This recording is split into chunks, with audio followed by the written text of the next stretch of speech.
이 시간 저희들이 역대상 16장을 읽었습니다. 이제 16장은 하나님의 언약궤를 다윗성, 즉 예루살렘 성으로 올라온 후에 다윗이 거기에 있는 사람들을 모아놓고 하나님께 예배를 드립니다.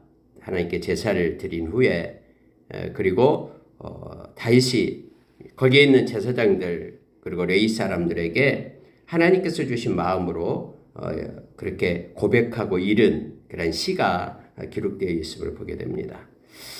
여러분, 여기에 나온 이 감사 찬양의 시는 시편에도 역시 기록되어 있는 말씀들입니다. 시편 105편, 96편, 106편 이러한 내용들이 기록이 되어 있습니다. 특히 여러분 96편의 시가 여기에 그대로 나오고 있음을 보게 되죠. 이처럼 여러분 다윗은 하나님이 너무 좋고 너무 기뻐서 하나님을 노래하고 또 시로 찬양하고 또 특히 제사장들 거기에 있는 레위인들로 하여금 하나님을 잘 섬기도록 하나님께 찬양하고 경배하고 감사하며 그의 직무를 잘 감당하도록 그렇게 명령하고 있는 내용으로 오늘 말씀이 기록되고 있음을 보게 됩니다. 그리고 이렇게 하나님을 찬양하고 경배한 후에 하나님께 예배한 후에 거기에 모인 모든 사람들을 이제 흩어지게 합니다. 그리고 각각 자기 집으로 돌아가는데 다윗도 역시 자기 집으로 돌아가서 자기 집에 있는 사람들을 축복하기 위하여 돌아갔다라고 43절에 말하고 있죠. 아니 뭐 제사장도 아닌데 어떻게 축복권이 있는가라고 말하는 사람도 있습니다만은 각자 집에서는 그의 가장이 그 집에서 축복할 수 있는 권리가 있죠. 우리가 여러분 이미 아브라함 또 이삭 야곱 그 족장 시대도 역시 그 족장 그들이 축복 기도를 했음을 우리는 너무나 잘 알잖아요. 각 가정에서 이 땅에서 가장 작은 교회가 바로 가정이죠. 가정에서의 제사장 역할을 하는 사람은 바로 가장입니다. 그래서 가장은 자기의 가족들을 위하여 축복을 할 수 있음을 성경은 우리로 알게 합니다. 여러분 몇 가지를 보겠습니다. 자, 2절 한번 보세요. 다윗이 번제와 화목제 드리기를 마치고 여호와의 이름으로 백성에게 축복하고 이스라엘 무리 중 남녀를 막론하고 각 사람에게 떡 한 덩이와 야자 열매로 만든 과자와 건포도로 만든 과자 하나씩을 나누어 주었더라. 이렇게 되어 있죠. 아주 축제의 마지막 부분이 되는데요. 이제 집으로 돌아가기 전에 이러한 일을 했다라고 말합니다. 근데 다윗이 번제와 화목제 드리기를 마치고 이렇게 기록이 되니까 아니 다윗이 그럼 어떻게 제사장이 제사를 지내야 되는데 다윗이 이 월거랭이 아닌가? 다윗이 어떻게 번제와 화목제 드리기를 마쳤는가? 이렇게 생각하는 사람이 있는데 그런 뜻이 아니라요. 이제 물론 번제와 화목제를 드리는 사람들은 제사장들이죠. 제사장들이 다윗의 명령을 받고 하나님께 예배를 집례했음을 이렇게 표현을 통해서 나타낸 거예요. 그래서 다윗이 함께 그 하나님께 예배드리는 곳에 제사하는 곳에 함께 했음을 성경은 표현하고 있습니다. 이제 하나님께 감사한 거예요. 이렇게 하나님의 언약궤를 예루살렘 성으로 이렇게 모셔오게끔 그렇게 하나님이 허락해 주셔서 너무너무 감사한 거예요. 1차일 때는 실패했지만 2차일 때는 하나님의 말씀대로 행했더니 하나님이 도와주셨다라고 성경에 기록하고 있잖아요. 너무 행복한 거예요. 다시 말하면 하나님의 임재 가운데 있는 것 이제는 이곳에서 예루살렘 성에서 하나님의 뜻과 하나님의 마음을 가지고 하나님의 눈을 가지고 그렇게 통치하고 간섭하고 이 나라를 이끌어갈 수 있는 그런 은혜를 주셨음에 너무너무 다윗은 감사하며 감격한 거예요. 그래서 하나님 앞에 예배를 드리게 됩니다. 물론 제사장들이 그렇게 집례를 했음을 보게 됩니다. 그리고 여호와의 이름으로 백성들을 축복하고요. 즉 왕이니까 기름 부은 왕이니까 크게 말하면 이 나라가 그의 가족이죠. 그래서 백성들을 향한 축복할 수 있는 그런 권리가 그에게도 있죠. 또 남녀를 막론하고 해서 모였던 무리들은 다 공평하게 남자든 여자든 다 공평하게 떡을 주고 또 과자를 줘서 나누고 그들을 돌려보냈다라고 성경은 말합니다. 각자 자기 집으로 가야 되는데 그 갈 길이 멀거든요. 요즘처럼 뭐 빠른 교통수단이 있는 게 아니라 며칠씩 걸려서 또 집으로 돌아가야 되잖아요. 그래서 그들을 환송하는 그런 다윗의 따뜻한 마음을 또 성경은 이렇게 기록하고 보게 합니다. 언제나 여러분 모였다가 또 헤어질 때는 나눔이 있어야 됩니다.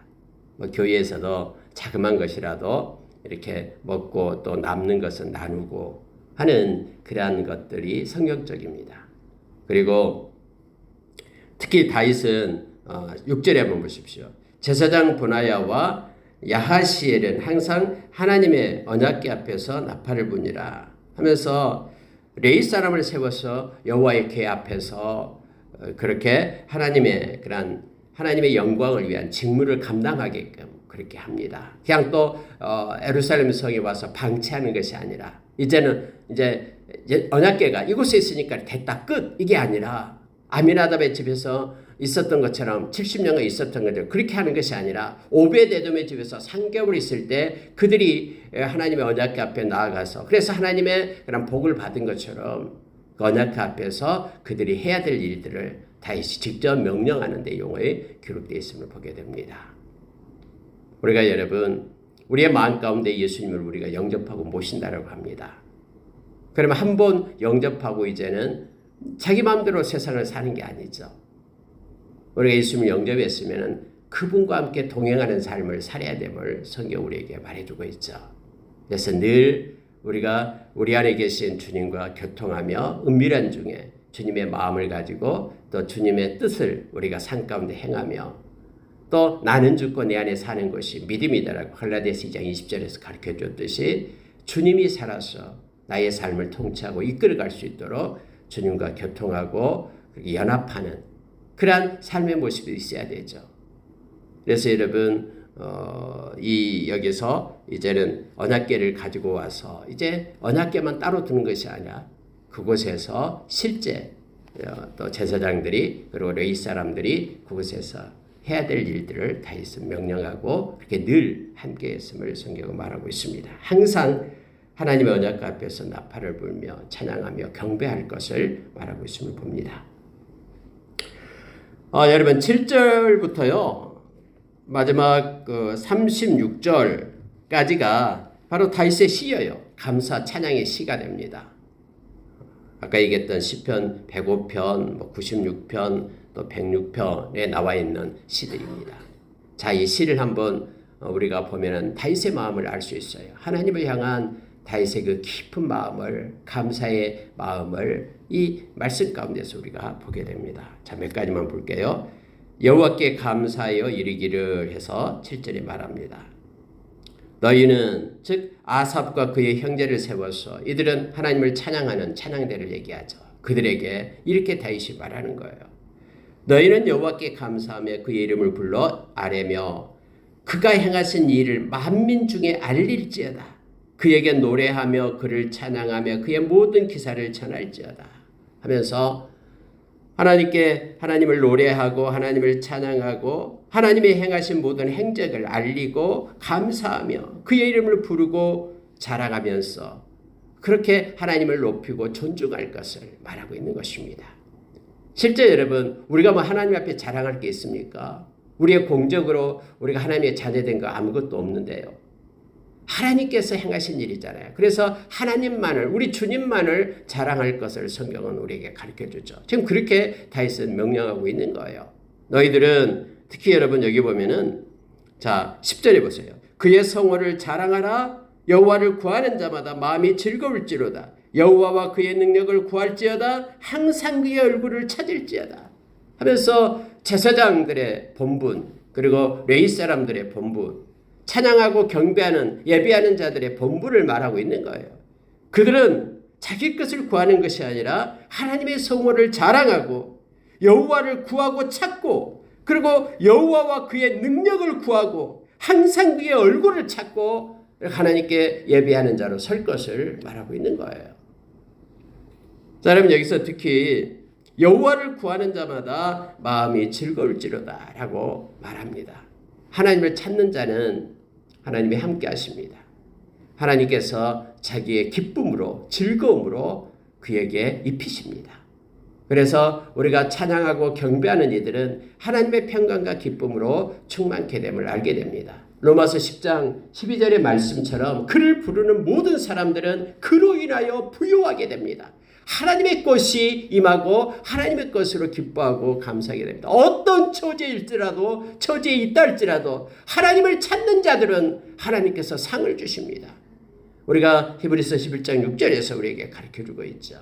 그래서 여러분 다윗은 너희들이 지금 하나님을 찬양하고 경배하고 성가들에서 노래하고 하는 모든 것들은 하나님이 너무 기뻐하면서 이것은 일이 아니라 이것은 노동이 아니라 하나님께 복을 받고 하나님의 기쁨을 얻는 통로이다라고 이것이 바로 권리고 너희들에게 주어진 하나님의 은혜다라고 지금 말하고 있는 겁니다. 하나님께 예배하러 나온 것이 부담이 됩니까? 하나님을 찬양하고 경배하는 것이 귀찮고 힘듭니까? 말라기서 보면은 사람들이 하나님 앞에 나와서 예배하고 경배하는 것을 너무너무 싫어해요. 일처럼 여겨요. 노동처럼 여겨요. 그래서 언제 끝날까? 빨리 끝나고 나서 우리의 일을 해야 되는데 하면서 기뻐하는 그것을 바라는 그들의 모습을 기록하고 있죠. 예배가 그렇게 바꿔지면 안 됩니다. 예배는 오늘 다윗이 그들에게 이렇게 언약궤 앞에 서 있는 제사장들과 레위 사람들에게 하나님을 섬기고 예배하는 자들에게 그렇게 말했듯이 하나님을 찾고 그 이름을 높이고 자랑하고 또 칭송하고 감사하고 이 모든 것들은 은혜고 특권임을 성경 우리에게 말해줍니다.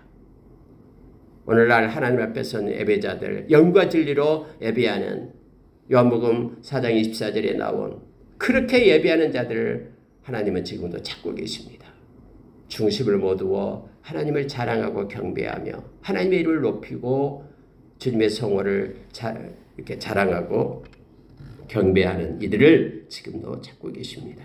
특히 여러분 11절에 여호와와 그의 능력을 구할지어다 라고 말합니다. 찬양으로 하나님께 기도하고 있음을 보게 되는 거예요. 하나님의 능력을 구하라라고 얘기합니다. 하늘의 보고를 열어서 하나님의 그러한 능력의 의의 무기를 구하라라고 얘기합니다. 이 험한 세상에 하나님으로 살아갈 수 있는 힘을 강구할 것을 말하고 있음을 보게 됩니다. 하나님의 능력을 구하면은 그리고 항상 그의 얼굴을 찾으면은 하나님이 함께 하시며 동행하시며 책임지시며 우리의 삶을 이끌어 가심을 성경은 우리에게 가르쳐 줍니다. 특히 여러분 언약의 말씀을 기억할 것을 말하고 있죠. 자, 15절부터 17절로 한번 보십시오. 18절까지요. 너희는 그의 언약 곧 천대에 명령하신 말씀을 영원히 기억할지어다. 이것은 아브라함에게 하신 언약이며 이삭에게 하신 맹세이며 이런 야곱에게 세우신 율례 곧 이스라엘에게 하신 영원한 언약이라. 이르시기를 내가 가나안 땅을 내게 주어 너희 기업의 지경이 되게 하리라 하셨도다.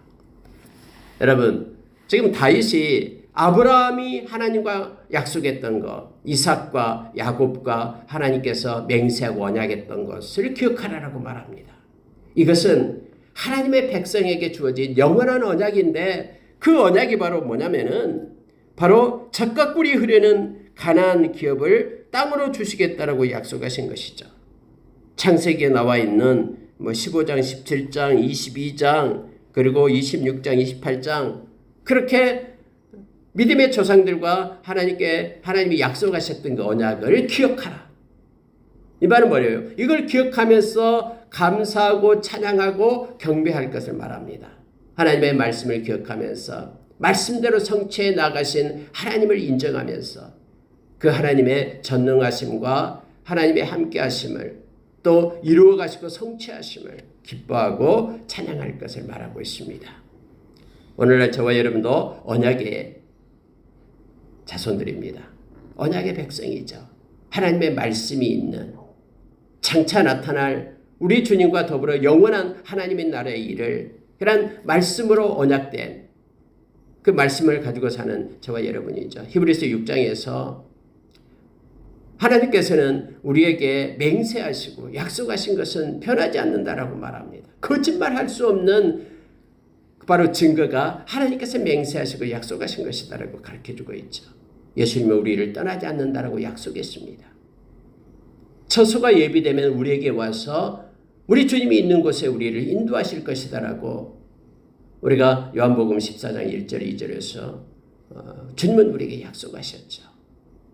악한 것이 만지지도 못하게끔 우리를 지켜주시겠다라고 요한일서 5장 18절에서 우리에게 가르쳐주죠.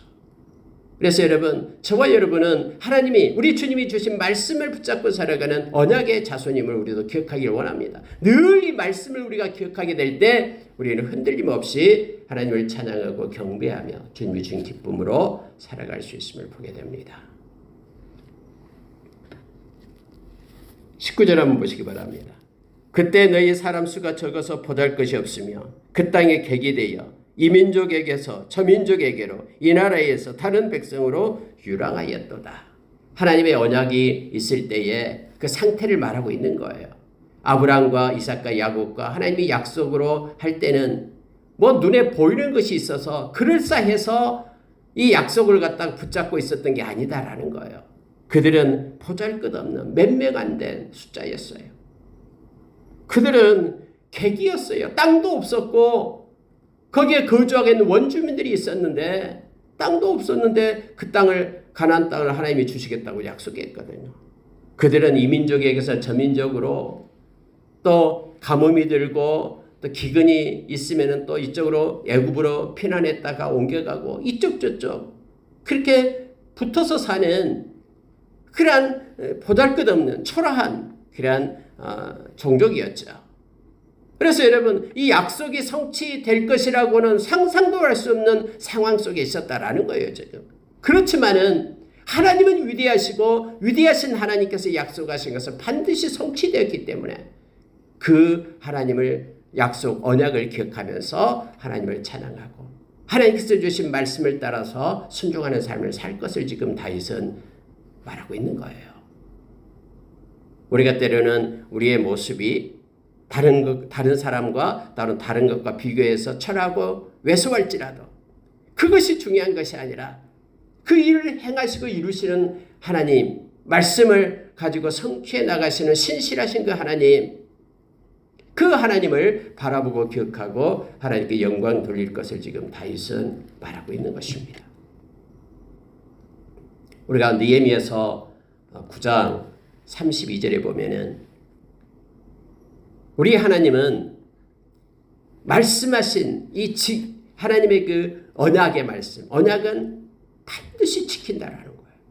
하나님의 우리를 향한 하나님의 사랑은 소멸됨이 없이 반드시 지키시는 하나님이심을 말합니다. 그분은 신실하시고 그분은 공의로우십니다.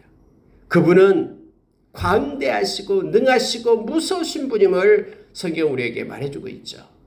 그래서 하나님이 말씀하신 것은 반드시 성취합니다. 성취됩니다. 하나님의 때에 하나님의 방법으로 가장 좋은 때에 하나님께서 이루시는 하나님 되심을 지금 다윗은 이 말씀을 기록하고 이 말씀을 읽는 저와 여러분으로 하여금 깨닫게 합니다. 21절 22절에 보면은요.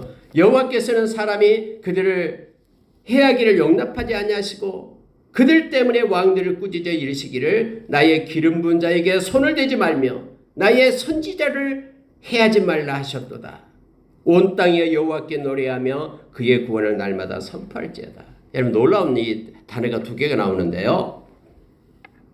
나의 기름 부은 자가 나오고요. 또 나의 선지자가 나옵니다. 아니 언제 아브라함과 이삭과 야곱이 하나님의 기름 부은 자였고 또 하나님의 선지자 역할을 했습니까? 근데 성경은요. 그들이 기름 부은 자이며 선지자라고 지금 다윗이 입을 통해서 우리에게 가르쳐주고 있죠. 여러분 아브라함과 이삭과 야곱이 뭐 기름 부어서 세워졌습니까? 그런 의미가 아니라 여기서는 특별히 선택받고 부름 받았다라는 뜻이에요. 하나님의 거룩한 영으로 구별되었다는 것을 갖다 기름 부었다라고 말합니다. 원래 기름 부음을 받는다라는 것은 사명이 있을 때 기름 부음을 받게 되죠. 하나님의 기름 부음을 받았다라는 것은 하나님의 일을 성취할 사명이 있다라는 거예요. 그래서 우리가 늘 기도할 때 하나님 기름 부음을 주십시오라고 말하는 것은요. 하나님이 우리에게 말씀하시면 순종하겠습니다라는 고백이거든요. 그냥 아무 생각 없이 기름 부음을 주십시오가 아니라 이것은요, 하나님의 기름 부음다라는 것은 하나님의 뜻을 행한 사명자로 세웠다라는 거거든요. 그래서 여러분, 기름 부음의 예배가 있다라는 것은 뭐 뜨겁고 뭐 그런 것보다는 기름 부음의 예배다라는 것은 하나님께서 우리 각자를 만나 주시면서 우리의 인생을 통해서 하나님이 행하시고자 하는 일을 맡기는 것이 기름 부음의 예배라는 거죠. 그래서 예를 들어서 선교의 사역, 하나님의 마음과 뜻이 있는 것에 행하게끔 그렇게 소명을 주는 것이 기름 부음이에요. 그래서 여러분, 기름 부음은 우리의 철저한 희생과 과거가 되어 결심이 되어 있을 때 기름 부음을 달라고 고백하면서 나갈 수 있는 것이죠. 성령께서 깨닫게 하셔서 인도하시는 것이 기름 부음에 있다라고 말합니다. 요한일서 2장 27절에 보면은 우리에게 기름 부음이 있을 때 우리는 모든 것을 다 알게 된다라고 성경은 가르쳐주고 있죠. 근데 그 모든 것을 알게 된다라는 의미가 뭐냐면 하나님의 마음을 알았으니 하나님의 뜻과 마음과 눈을 가지고 하나님께서 기뻐하는 자리에, 소명의 자리에 설 것을 그렇게 말하고 있는 것입니다. 여러분, 아브라함과 이삭과 야곱이 나의 기름 부은 자라고 말합니다. 즉 하나님의 뜻을 이루고 하나님께서 성취하고자 하는 통로로 쓰임을 받았다는 뜻이고요. 그들이 선지자, 나의 선지자라고 말하는 것은 그것을 해야지 못하도록 하나님이 지켜주셨다라고 지금 기록하고 있는데, 선지자라고 부른 것은 하나님의 영을 받아서 하나님의 구원 사역을 선포하고 후손에게 애연적인 축복 기도를 할 수 있는 사람이 누굽니까? 바로 선지자죠. 그래서 하나님의 말씀을 야곱 같은 경우는 다 12지파에게 축복 기도를 했잖아요. 그 하나님의 말씀을 타고 한 거예요. 그래서 그 축복 기도로 인하여 12지파 그대로 삶 가운데 성취되잖아요. 그래서 나의 선지자, 나의 기름 부은 자 이렇게 말합니다. 오늘날 예수 믿는 하나님의 백성들은 크게 다 하나님의 기름 부은 자예요. 예수 그리스도의 제자로서 주님의 그러한 뜻을 나타내고 또 생명의 통로로 쓰임받기를 원하니까 그들은 다 하나님께 기름 부은 자고 뿐만 아니라 하나님의 선지자임을 알게 됩니다. 하나님의 말씀을 전하고 외치는 선지자임을 알게 됩니다. 저와 여러분이 기름 부은 자이고요, 선지자가 되었음을 성경은 이 말씀을 읽는 저와 여러분에게 가르쳐 줍니다. 여러분, 23절부터 마지막의 것은 시편 96편에 나와 있는 내용을 그대로 나타내고 있습니다. 즉 하나님을 찬양하는 내용입니다. 하나님의 무엇을 찬양하는지 한번 보십시오. 온 땅이여 여호와께 노래하며 그의 구원을 날마다 선포할지어다 하면서 하나님의 그런 구원하시는 하나님을 찬양하고 경배하는 것입니다. 25절에서는 하나님의 위대하심을 찬양하고요, 경외하도록 말합니다. 27절에서는 하나님의 존귀하심과 위엄과 능력과 하나님의 즐거움이 그의 처소에 있기 때문에 그를 찬양할 것을 말합니다. 특히 여기서 여러분 즐거움을 얘기하고 있는 거예요. 존귀와 위엄이 그의 앞에 있으며 능력과 즐거움이 그의 처소에 있도다 하면서 이걸 찬양하라고 말합니다. 즉 하나님이 주신 평강과 기쁨, 하나님의 평강과 기쁨을 찬양할 것을 말하죠. 예수님께서 요한복음 15장에서 나의 기쁨을 너희에게 준다, 나의 평안을 너희에게 준다 이렇게 말하죠. 내가 주는 것은 14장에서는 평안을 준다라고 말하고 15장에서는 기쁨을 준다라고 예수님께서 말씀하십니다. 그러니까 15장에서 기쁨을 준다라는 것은 나의 기쁨이 너희 속에 있어서 우리가 이 세상을 살아갈 동안에 힘들고 찌들고 여러 가지 불평하고 원망할 것밖에 없지만은 우리 주님으로부터 공급되는 기쁨으로 넉넉히 이길 수 있음을 성경은 말해주고 있고요. 세상에 줄 수 없는 평안을 준다라고 요한복음 우리가 14장에서 우리에게 가르쳐 주잖아요. 세상과 다른 주님이 주시는 그렇게 변함없는 평강의 기쁨, 예수 그리스도 안에 있는 하나님의 평강이 우리의 생각과 마음을 지켜준다라고 성경은 말해주고 있죠. 그래서 여러분 모든 기쁨의 근원이 하나님께로부터 온다라고 지금 다윗은 알고 있어요. 그래서 이것을 찬양하고 경배한다라고 지금 말하고 있는 것입니다. 31절에서는 여호와의 통치를 찬양합니다. 그리고 특히 33절에서는 그리할 때에 숲속의 나무들이 여호와 앞에서 즐거이 노래하리니 주께서 땅을 심판하러 오실 것임이니라. 심판자 되시는 주님을 찬양합니다. 여러분 나무와 산들이 하나님을 노래한다라고 말하죠. 모든 피조물은 하나님을 찬양하고 경배하게 되어 있습니다. 우리가 로마서 8장에서도 많은 피조물들이 그렇게 우리 주님 오실 것을 고대하고 있다라고 말하고 있죠. 그래서 죄로부터 얽매였던 인간의 죄로 인하여 묶여져 있던 모든 것들이 이제는 우리 주님 오셔서 심판하고 우리 주님의 공의가 다 새롭게 해서 이제는 주님을 찬양하고 경배하는 자유함을 얻는 그런 때가 임하게 됨을 알게 됩니다. 주님 오실 때까지는요, 이 땅 곳곳에 죄로 인하여 얽매임이 있음을 알게 됩니다. 그래서 여러분, 심판주로 오시는 우리 주님, 베드로후서 3장 8절 이하에서 주님이 오실 때에 모든 것들은 새롭게 변하고 또 모든 자유, 참된 자유를 우리가 누리게 됨을 성경은 알게 됩니다. 심판하실 우리 주님을 찬양하라라고 다윗은 지금 말하고 있습니다. 마지막으로 여러분 34절을 보니까요. 여호와께 감사하라. 그의 선하심에 그의 인자심이 영원함이로다. 그래서 감사로 이 찬양과 또 노래를 마무리하고 있음을 보게 됩니다. 너희는 이르기를 우리 구원의 하나님이여 우리를 구원하여 만국 가운데서 건져내시고 모으사 우리로 주의 거룩한 이름을 감사하며 주의 영광을 드높이세 하소서 할지어다. 다윗이 외칠 때에 많은 무리들이 모든 백성이 아멘 하고 하나님을 찬양하였더라 라고 성경은 말하고 있습니다. 여러분 마지막 부분에 보면은요, 이제 기브온 산당이 나와요. 여러분 기브온 산당이 바로 하나님의 성막이 있는 곳이죠. 그러니까 지성소와 또 성소가 있는 성막을 기브온 산당에다 두었어요. 그리고 하나님의 언약궤는 이 다윗성에다가 두었죠. 그래 다음에 솔로몬이 이 기브온 바로 성막에 가서 기브온 산당에 가서 하나님 앞에 이렇게 예배드리고 기도할 때에 하나님을 만나게 되죠. 그래서 지혜의 왕으로 하나님으로부터 지혜를 공급받게 됩니다. 그러니까 성막은 기브온에 있었고 하나님의 언약궤는 다윗성에 예루살렘 성에 있었다라는 것을 알게 됩니다.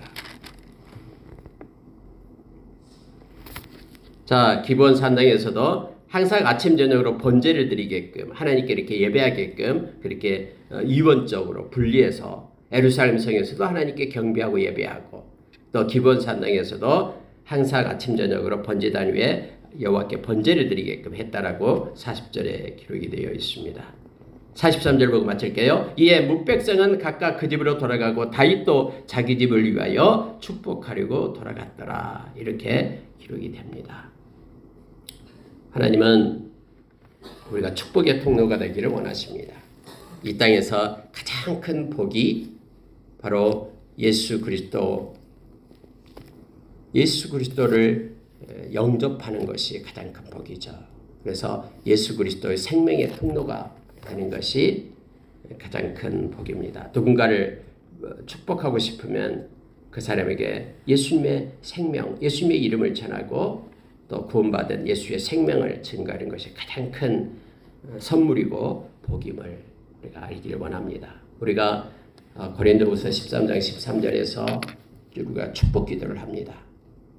예수 믿어서 예수 그리스도의 은혜, 하나님의 사랑, 성령의 교통하심을 가지고 살아가는 것이 가장 이 땅에서 최고의 복임을 우리가 기억하기를 원합니다. 오늘 하루도 이 성삼위 하나님께 영광 돌리며 주님과 교통하는 크고 복된 날이 되기를 원합니다. 기도하겠습니다.